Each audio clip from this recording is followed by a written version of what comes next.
If you enjoy English muffins, this is the video for you. And even if you don't enjoy English muffins, this is the video for you. I guarantee these homemade English muffins will change your mind. All right, so the first thing we're gonna do, we're gonna grab our bowl of warm milk, and then we're gonna pour in our warm water. I'm gonna sprinkle over 2 packs of active dry yeast. I'm gonna go ahead and dissolve the yeast into the milk and the water. I'm also gonna go ahead and add in 2 eggs. Now I'm gonna add in some sugar. Then I'm gonna go ahead and add in our melted butter. And then I'm just gonna mix until everything is combined.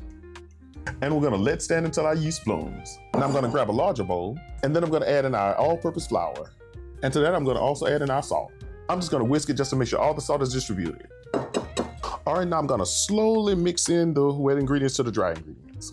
Slowly. And it doesn't matter if you have a few lumps, the more you whisk it, the more it's gonna come together. As you can see, the dough is soft and thick, and at this point, I like to switch to a mixer.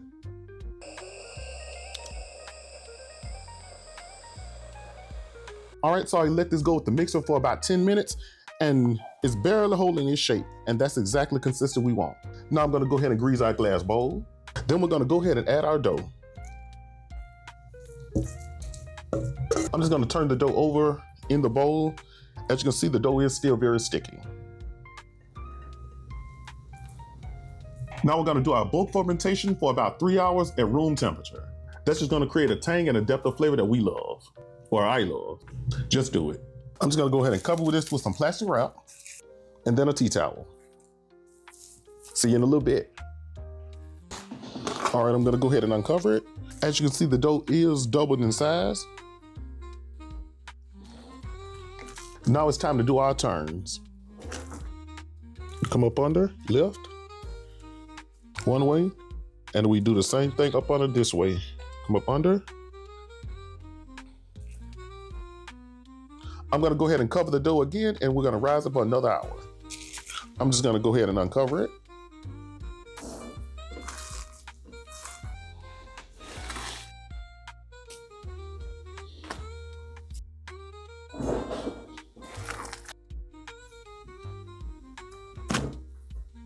All right, now I'm gonna flour the work surface. Then I'm gonna take the dough and I'm gonna pour it out. Just gonna sprinkle the top of the dough as well.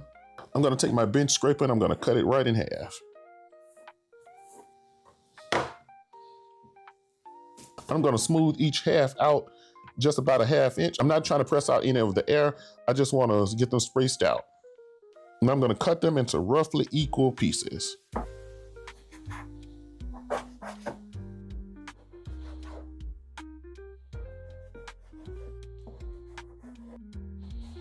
I have a cookie sheet that I've lined with parchment paper and also spread with a little bit of oil. Then I'm gonna take some cornmeal, I'm gonna sprinkle it generously. We do not want this sticking.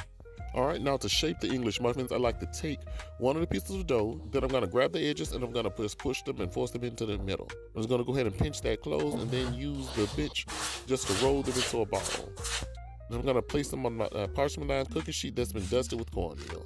All right, so I shaped all the English muffins, and now I'm just gonna give them all just another dusting of cornmeal just on top of them. Now I'm just gonna cover with some plastic wrap and let them rise again for about 10 minutes. So I got my skillet, I'm gonna turn it to medium heat because we're gonna do the low and slow method. That just means we're gonna cook it slowly, that way the inside is baked as evenly as the outside. Now I'm gonna sprinkle a little bit of the cornmeal inside the pan also. I'm gonna add our first English muffin. I think I'm gonna cook them only 2 at a time. The trick is not to deflate them while you put them in the pan. Next, I'm gonna take a little sheet of foil I'm gonna place on top of the skillet just to act as a top. All right, it's been about 5 minutes. I'm gonna go ahead and flip these over. Making English muffins is kind of like making pancakes, to be honest. We're looking for the top of them to be puffed and the sides around it slightly cooked. Also, you wanna make sure the bottom is browning and not burning. This is exactly why we do the low and slow method. That way it allows the middle to come up to temperature and start to cook without burning the outside before it's done. These look perfect, and I'm gonna go ahead and just cover it again and let this cook for another 5 minutes on this side. And fun fact, did you know that English muffins are actually not English? They're an American creation. Now look at that, golden brown on both sides. There we go, I made the rest of the English muffins. Now let's see how these turned out. English muffins are kind of a rustic thing, so I'm just gonna take a fork and I'm gonna score around the edges of it. That way we can go ahead and see the inside. I can already tell how nice and fluffy these are just by sticking the fork in them. Now would you look at that? These are light and fluffy and has the nooks and crannies that we're looking for in the signature English muffin. Now I'm just gonna spread it with a little bit of my homemade butter, and I'm gonna add some jam and enjoy. These are so much more flavorful than anything you can buy from the store. Once you make them, you'll never buy those tasteless English muffins you buy from the supermarkets ever again. They are simply delicious.